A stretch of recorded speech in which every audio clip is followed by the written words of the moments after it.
જામનગરમાં લોકશાહીનો મહોત્સવ યોજાઈ રહ્યો છે। 26 એપ્રિલે મતદાન માટે કલેક્ટરનો સંદેશ છે, જેમાં સ્થાનિક સ્વરાજ્યની સંસ્થાઓની ચૂંટણી 2026 અંતર્ગત તારીખ 26 એપ્રિલના રોજ યોજાનાર મતદાનને લઈને જામનગર જિલ્લાના મતદારોને સક્રિય ભાગ લેવા ચૂંટણી અધિકારી અને કલેક્ટર પીબી પંડ્યાએ અપીલ કરી છે।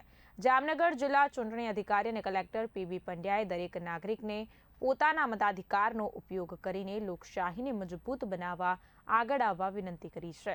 તમારો એક મત વિકાસ અને સુશાસન માટે મહત્વપૂર્ણ છે, એવો સંદેશ પણ આપવામાં આવ્યો છે। આ ચૂંટણીને લોકશાહીનો તહેવાર માનીને દરેક મતદાર ઉત્સાહપૂર્વક મતદાન કરે તે માટે તંત્ર દ્વારા તમામ તૈયારીઓ પૂર્ણ કરવામાં આવી છે।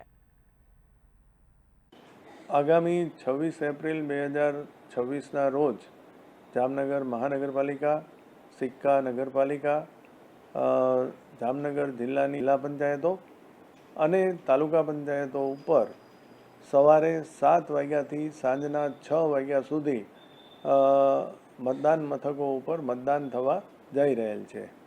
તો હું વહીવટીતંત્ર વતી જામનગર મહાનગર, સિક્કા નગરપાલિકા અને જામનગર જિલ્લાના મતદારોને વધુમાં વધુ મતદાન કરવા માટેની અપીલ કરું છું।